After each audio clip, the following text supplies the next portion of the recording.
So like the typical average Joe that calls himself a gamer, I've been riding the hype train of what's new and trendy to love, which nowadays seems to be Borderlands 3. Because I mean, these are classics, man. How could you not be excited? I mean, this fucking gun has legs. That's not natural. Got a little carried away there.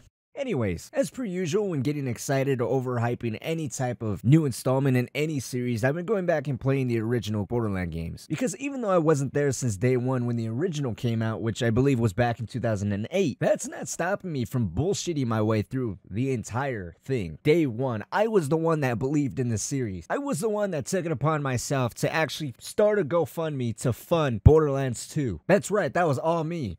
I mean, that amount though, that feels about right, and I don't want to ask for too much. I just want my devs paid, that's all. Can't have another issue like Anthem. Well, at least not on my first game. All jokes aside though, I really am expecting a lot of people to say they've been here since day one. But getting back on topic, like I was saying, back in 2008, yeah, I played a little bit of the original Borderlands, but not too much. Maybe 5 hours max. That's not doing any game justice, especially a looter shooter like this. If I'm being completely honest, I hopped in on the series once Borderlands 2 came out. And no, I wasn't those day one supporters been here since the beginning. I was one of those guys that was like, this game existed? And yeah, I'd rather shit on the existence of any beloved game than pretend to be a know-it-all. Learn from me. But like I was saying, I hopped into Borderlands with the second game and transitioning back to the original and trying to play through that. It just wasn't as smooth. I didn't enjoy it, or it didn't come as naturally as you would think. And that was for the most part because the original was plagued by problems that are normally inherent to the first game of any series. That's just, it wasn't really as fleshed out as it could have been. Not to mention there were some features added into Borderlands 2 that just felt like they should have been staples to the entire franchise, so going back and seeing those things not a part of the game just felt odd. Like it was missing something, like a superhero without their cape, or a stripper without her pole, or a psycho without his mask. Exactly, a psycho without his mask. That was just what I was gonna say.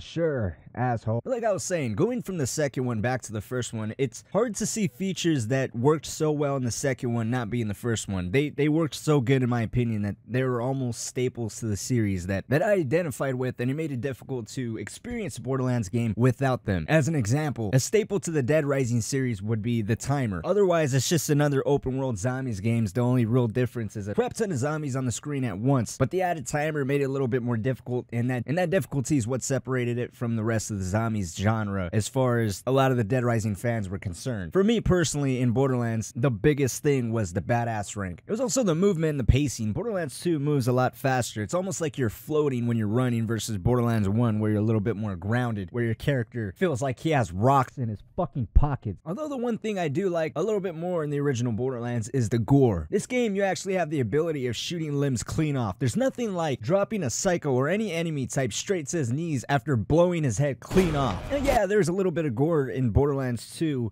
but it's different. You don't have the ability of doing that. You can't decapitate somebody or turn him into this guy. I mean, an inspiration. The closest thing you can get to that is if you manage to do an excess amount of damage, you can make an enemy spontaneously shit his pants after eating a face full of buckshot. Yeah, that makes sense. Just a full shotgun blast to the face and it's gonna make you look like eating Taco Bell while on a heavy laxative. I mean, yeah, sure, the other way around, if you do a huge amount of excess damage, you can make the enemy turn into a giant teardrop of blood with limbs flying everywhere, which is kind of cool.